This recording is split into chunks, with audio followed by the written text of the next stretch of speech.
राजस्थान की नदियों से संबंधित क्वेश्चन का यह है हमारा पार्ट 4। इससे पहले हमने राजस्थान की नदियों से संबंधित 15 क्वेश्चन जो है सोल्व कर लिए हैं। अगर आप राजस्थान की नदियों से संबंधित बहुत सारे प्रश्न देखना चाहते हैं तो चैनल को सब्सक्राइब कर लीजिए और वीडियो को लाइक भी कर दीजिए।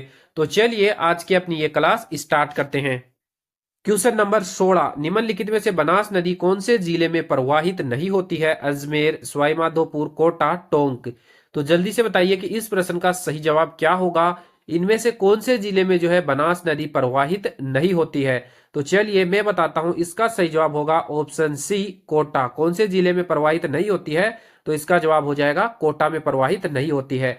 अगर आपसे एग्जाम में पूछ लिया जाए कि बनास नदी का उद्गम जो है वो कहां से होता है, कौन सी पहाड़ियों से होता है और कौन से जिले से होता है, तो जल्दी से बताइए कि बनास नदी का उद्गम कौन सी पहाड़ियों से, कौन से जिले से होता है? तो इसका जवाब हो जाएगा बनास नदी का उद्गम होता है खमनोर की पहाड़ियों से। कौन सी पहाड़ियों से? खमनोर की पहाड़ियों से। उसके बाद में ये खमनोर की पहाड़ियां है कहाँ पे? जो बनास नदी है उसका उद्गम कौन से जिले से होता है? तो इसका जवाब हो जाएगा राजसमंद जिले से। कौन से जिले से होता है? राजसमंद जिले से। तो आपको दोनों फैक्ट याद रखने हैं कि बनास नदी का उद्गम खमनोर की पहाड़ियां राजसमंद से होता है। इसके बाद में अगर आपसे पूछ लिया जाए कि बनास नदी का विलय जो है कौन सी नदी में होता है और कहाँ पे होता है, तो जल्दी से बताइए कि बनास नदी का विलय कौन सी नदी में होता है और कहाँ पे होता है? तो बनास नदी जो है किसकी सहायक नदी है? चंबल की सहायक नदी है। तो बनास नदी का विलय किस में होता है? चंबल नदी में होता है। और चंबल नदी में भी कहाँ पे होता है? तो इसका जवाब हो जाएगा सवाई माधोपुर में। कहाँ पे होता है? सवाई माधोपुर में। तो दोनों फैक्ट हो गए आपसे।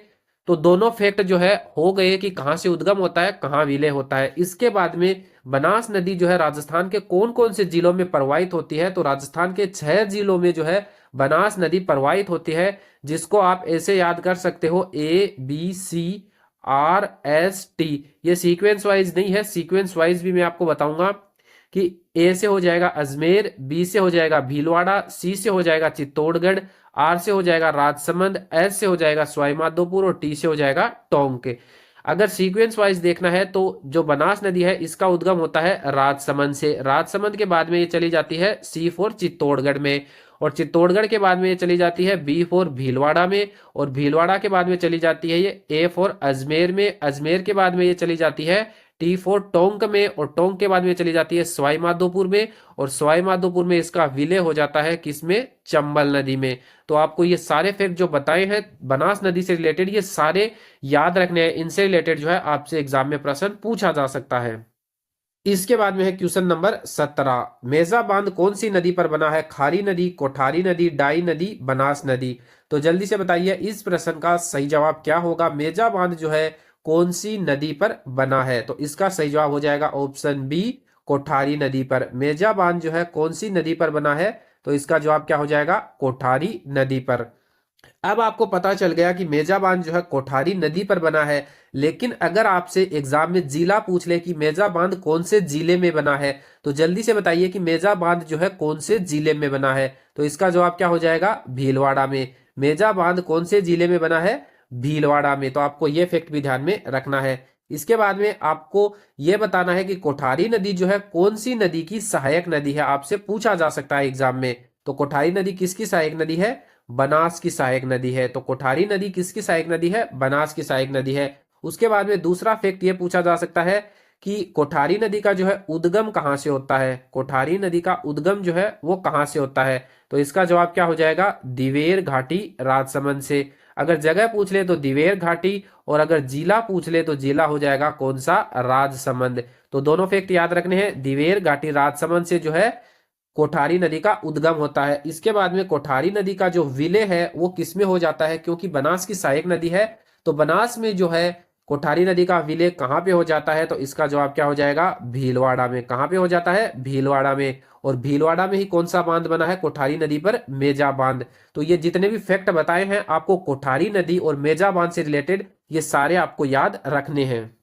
इसके बाद में है क्वेश्चन नंबर 18, सुकेल नदी का उद्गम कहां से होता है? बिच्छामेड़ा की पहाड़ियों से, गोगुंदा की पहाड़ियों से, सिरोही की पहाड़ियों से, नाग पहाड़ियों से। तो जल्दी से बताइए इस प्रश्न का सही जवाब कि जो सुकेल नदी है इसका उद्गम कहां से होता है? तो चलिए मैं बताता हूं, इसका सही जवाब हो जाएगा ऑप्शन सी, सिरोही की पहाड़ियों से। सुकेल नदी का उद्गम कहां से होता है? सिरोही की पहाड़ियों से। इसके बाद में अगर आपसे पूछ ले, ये जो बिच्छा मेड़ा की पहाड़ियां है, यहां से कौन सी नदी का उद्गम होता है और ये बिच्छा मेड़ा की पहाड़ियां है कहां पर? दोनों फैक्ट आपको बताने हैं कि बिच्छा मेड़ा की पहाड़ियों से कौन सी नदी का उद्गम होता है और बिच्छा मेड़ा की जो पहाड़ियां है वो कहां पे है। तो बिच्छा मेड़ा की पहाड़ियां है उदयपुर में। कहां पे है? उदयपुर में। और बिच्छा मेड़ा की पहाड़ियों से कौन सी नदी का उद्गम होता है? तो इसका जवाब हो जाएगा सोम नदी का। कौन सी नदी का उद्गम होता है? सोम नदी का। उसके बाद में गोगुंदा की जो पहाड़ियां है ये कहां पे है और यहां से जो है कौन सी नदी का उद्गम होता है? तो जल्दी से इस प्रश्न का जवाब भी दे दीजिए कि गोगुंदा की पहाड़ियां कहां है और गोगुंदा की पहाड़ियों से किस नदी का उद्गम होता है। तो गोगुंदा की पहाड़ियों से उद्गम होता है आयड़ या फिर बेडस नदी का। कौन सी नदी का? आयड़ या फिर बेडस नदी। आयड़ नदी को ही बेडस नदी बोलते हैं, तो आपको ध्यान रखना है। और ये गोगुंदा की पहाड़ियां है कहां पे?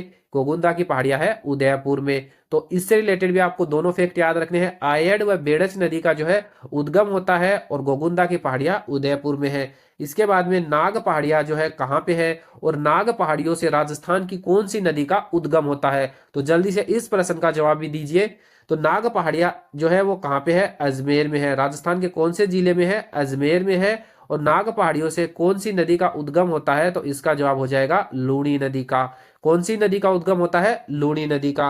तो इस एक प्रश्न से हमने 4 प्रश्न जो है सोल्व कर लिए हैं जो एग्जाम में पूछे गए हैं। इसके बाद में देखेंगे क्वेश्चन नंबर 19। लूणी की सहायक नदी नहीं है। सूकड़ी, जाखम नदी, जवाई नदी, गुहिया नदी। तो जल्दी से बताइए इस प्रश्न का सही जवाब क्या होगा कि जो लूणी नदी है जिसका उद्गम कहां से होता है? नाग पहाड़िया अजमेर से होता है, इसकी सहायक नदी नहीं है। तो इसका सही जवाब हो जाएगा ऑप्शन बी, जाखम नदी। जाखम नदी जो है लूणी की सहायक नदी नहीं है। तो आप बताइए जाखम नदी जो है कौन सी नदी की सहायक नदी है? तो अभी तक आपने सोच लिया होगा। तो जाखम नदी जो है कौन सी नदी की सहायक नदी है? माही नदी की सहायक नदी है। उसके बाद में आपसे अगर पूछ लिया जाए कि लूणी नदी की जो है सहायक नदियां कौन कौन सी है, तो अगर आपको पता है तो जल्दी से बताइए कि लूणी नदी की सहायक नदियां कौन कौन सी है। लूणी नदी की जो है सहायक नदियां कितनी है? तो आपको ध्यान रखना है 8 सहायक नदियां है, जिसमें जो आप कैसे याद कर सकते हो, 3 तो आप देखो सेम सेम की है, लीलड़ी, सूकड़ी और एक तीसरी नदी आ जाती है मीठड़ी। तो 3 नदी तो आप ऐसे याद कर सकते हो, लीलड़ी, सूकड़ी और मीठड़ी। अड़ी अड़ी से जो है तीनों नाम बनते हैं।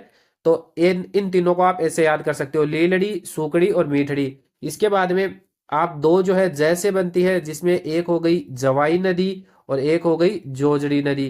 तो आप दो ऐसे याद कर सकते हो। तो 5 नदी तो सीधी सीधी याद हो गई आपको जो लूणी की सहायक नदियां है। इसके बाद में आप एक नदी याद कर सकते हो बांडी नदी, और एक नदी आप याद कर सकते हो गुहिया नदी, और एक नदी जो है आप याद कर सकते हो संगाई या फिर सागी नदी। संगाई या फिर सागी नदी। तो आप जो है ऐसे करके लूणी नदी की जो 8 सहायक नदियां है, या तो आप सीधा सीधा याद कर सकते हो या फिर आप ऐसे करके भी जो है याद कर सकते हो।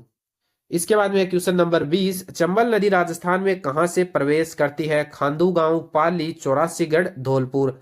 तो जल्दी से बताइए इस प्रश्न का सही जवाब क्या होगा? चंबल नदी का जो है राजस्थान में प्रवेश कहां से होता है?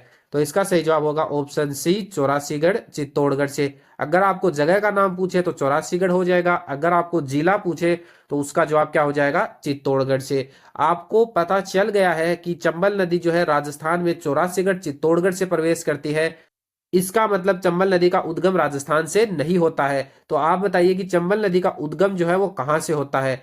चंबल नदी का उद्गम होता है एमपी से। कहां से होता है? एमपी से। और चंबल नदी का विलेज जो है वो कहां पे होता है? यूपी में। तो आपको ध्यान रखना है, एमपी मतलब मध्य प्रदेश, यूपी मतलब उत्तर प्रदेश। चंबल नदी का उद्गम होता है मध्य प्रदेश से और चंबल नदी का विलय होता है उत्तर प्रदेश में। मध्य प्रदेश में कहां से उद्गम होता है? तो आपको ध्यान रखना है कौन सी पहाड़ियों से होता है? तो जानापाओ की पहाड़ियों से। कौन सी पहाड़ियों से चंबल नदी का उद्गम होता है? जानापाओ की पहाड़ियों से। इसके बाद में जो विलय है वो किस में होता है? यमुना में। और यमुना में कहां पे होता है? यूपी में जो है चंबल नदी का यमुना में विलय होता है। और राजस्थान में कहां से प्रवेश करती है? चौरासीगढ़, चित्तौड़गढ़ से। राजस्थान में चौरासीगढ़, चित्तौड़गढ़ से प्रवेश करती है और यूपी में जाके एंड हो जाती है। तो राजस्थान में जो है कहां से एंड होती है आपको ये बताना है। तो राजस्थान में कहां से एंड होती है जो चंबल नदी है? वो धौलपुर से। धौलपुर के बाद में ये चंबल नदी कहाँ चली जाती है? यूपी में। तो आपको दोनों फैक्ट याद रखने हैं। प्रवेश जो है वो कहाँ से करती है? चौरासीगढ़ से। और अंतिम जो छोर है वो कौन सा है? धौलपुर। तो दोनों ये फैक्ट भी आपको ध्यान में रखने हैं।